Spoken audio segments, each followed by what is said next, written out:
Bismillahirrahmanirrahim. Assalamualaikum warahmatullahi wabarakatuh. Nama saya Nasa Lutfiah dari PMI 6B. Sini saya akan menyampaikan ulang jawaban ulangan tengah semester mata kuliah riset aksi.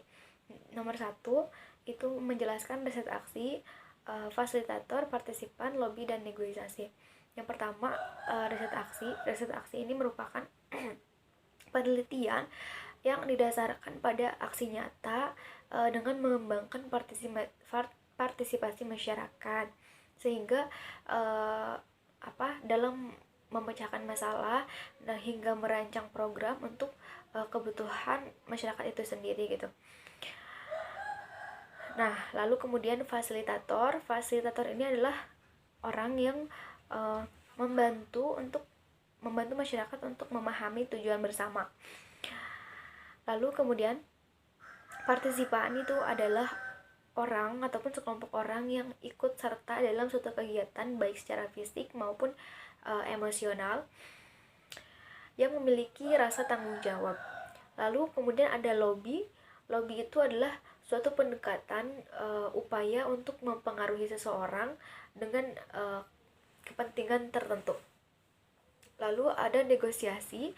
Negosiasi merupakan sebuah proses ataupun upaya yang dilakukan oleh kedua pihak yang pada awalnya itu memiliki perbedaan pendapat. Lalu kemudian ketika dilaksanakannya negosiasi diharapkan adanya kesepakatan bersama. Lalu di nomor 2 pertanyaannya adalah kenapa relasi belajar riset aksi itu harus subjek-subjek? Jawabannya karena memang mata kuliah riset aksi ini membahas tentang metode penelitian partisipatif yang ketika nanti kita di lapangan itu harus sudah terbiasa dengan relasi subjek-subjek ini. Kalau dalam belajar misalnya seperti tidak ada perbedaan antara dosen dan mahasiswa, dalam artian mahasiswa bebas menyampaikan pendapat, lalu juga mengkritik ataupun menanggapi gitu. Tidak ada rendah ataupun tinggi, semuanya berkesempatan sama. Lalu kenapa di riset aksi harus subjek-subjek? Karena ya agar terbiasa ketika nanti di masyarakat kita sudah terbiasa dengan subjek-subjek ini, relasi subjek-subjek. Lalu kemudian di nomor 3 itu menjelaskan tahapan siklus riset aksi dari Sisdamas. Yang pertama ada sosialisasi awal, yang mana pada tahap ini fasilitator itu menyampaikan tahapan siklus yang akan nanti dijalankan oleh masyarakat. Nah, yang kedua ada rembug warga. Rembug warga ini adalah proses upaya mendorong masyarakat untuk menyepakati siklus yang sudah disampaikan sebelumnya. Nah, biasanya sosialisasi awal dan rembug warga ini bisa dilaksanakan dalam satu pertemuan. Lalu kemudian ada refleksi sosial. Refleksi sosial ini merupakan proses dialektika di dalamnya mengidentifikasi masalah, lalu juga menyampaikan harapan-harapan masyarakat gitu. Dilaksanakan secara paralel untuk menumbuhkan kesadaran kritis dari masyarakat itu sendiri.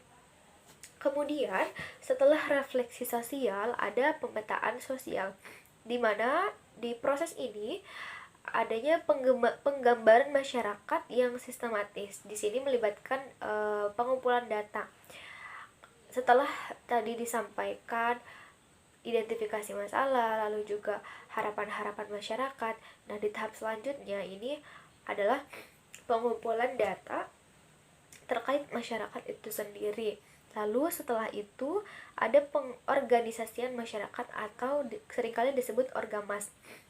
Nah, di orgamas ini kan sebelumnya sudah mengumpulkan data tentang masyarakat. Nah, di orgamas itu datanya itu yang sudah direkam ataupun dikumpulkan diberikan kepada organisasi masyarakat yang terpercaya. Atau kalau memang belum ada organisasi yang terpercaya, itu kita bisa bentuk organisasi terlebih dahulu gitu, yang nantinya Orgamas ini diharapkan menjadi motor penggerak perubahan masyarakat gitu. Lalu kemudian setelah Orgamas itu ada perencanaan partisipatif. Di perencanaan partisipatif ini adalah adanya proses tabulasi dokumen oleh Orgamas itu sendiri gitu. Di sini menetapkan skala prioritas. Jadi ada proses kualifikasi ataupun klasifikasi, ya mohon maaf, ada proses klasifikasi gitu. Nantinya kita tahu mana yang lebih penting, mana yang darurat, mana yang bahaya gitu. Lalu setelah perencanaan partisipatif ada sinergi program.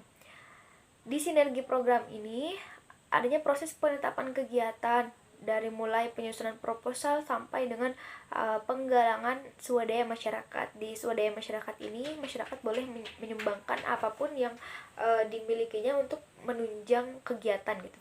Lalu setelah sinergi program ada pelaksanaan program. Pelaksanaan program ini adalah pembagian tugas yang dilaksanakan secara partisipatif gitu. Nanti setelah dibagi tugas, masyarakat langsung melaksanakannya secara aktif gitu, semuanya berperan aktif. Lalu setelah dilaksanakan ada monitoring dan evaluasi. Di monitoring dan evaluasi ini adanya rembuk warga untuk melaporkan kegiatan, menyusun rekomendasi sampai dengan kita refleksi bersama gitu di sini. Nah, yang mengadakannya itu Orgamas yang memang tadi menjadi penggerak perubahan di masyarakat. Nah, kita bisa lihat di sini. Nah, ini ada 1 2 3 4, jadi dibagi 4 minggu.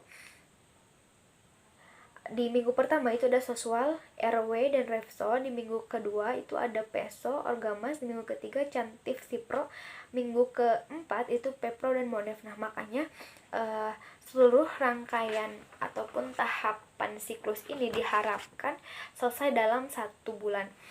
Nah, terakhir itu kita diinstruksikan untuk menganalisis kisah Nabi Yusuf dalam perspektif pemberdayaan. Nah, dari kisah ini setelah menonton videonya kita dapat mengambil banyak sekali pelajaran yang bisa dijadikan sebagai acuan kita ketika dalam bergerak melakukan program pemberdayaan. Nah, pertama mungkin kita perlu sabar ketika dalam kondisi apapun gitu. Dalam kondisi apapun kita harus sabar dan terus menyuarakan kebenaran. Dicontohkan di kisah ini, di kisah Nabi Yusuf, ketika Nabi Yusuf itu ditipu daya oleh saudaranya, dia tetap sabar, dan lalu ketika dia juga dicoba dengan kemewahan, dia juga tetap masih keimanannya kuat gitu.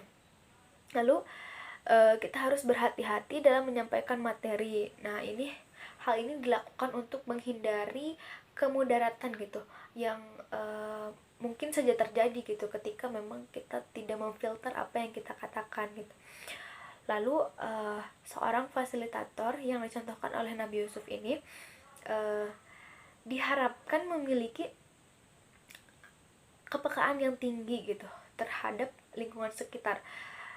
Sebagai contoh, kepekaan yang tinggi itu kita sebagai fasilitator mampu mengidentifikasi masalah, terus juga memprediksi masalah yang akan terjadi, lalu sampai kita mampu untuk menyusun strategi ataupun langkah-langkah untuk menghadapi masalah itu gitu, untuk menyelesaikan masalah itu dan meringankan masalah juga. Nah, itu juga perlu ditunjang dengan pengetahuan gitu, keunggulan ilmu, karena tanpa ilmu pergerakan itu nihil gitu. Nah, hal itulah yang dilakukan Nabi Yusuf di negeri Mesir. Dia berkontribusi, beramal, juga berusaha untuk menyelamatkan masyarakat dari kelaparan. Dicontohkan dengan kisah yang dia mengumpulkan bahan pangan untuk persediaan musim kemarau gitu. Itu kan kalau musim kemarau jadi masyarakat itu nggak ada penghasilan ataupun susah untuk mencari makan gitu, makanya menyetok dan dibagikan kepada masyarakat gitu. Nah, meskipun agama rajanya lalu juga masyarakatnya yang jauh dari ketauhidan, itu tidak menjadi halangan Nabi Yusuf untuk terus menyebarkan kebaikan. Itu mungkin yang perlu dicontoh oleh kita semua sebagai calon fasilitator. Dicukupkan saja dari saya. Terima kasih. Wassalamualaikum warahmatullahi wabarakatuh.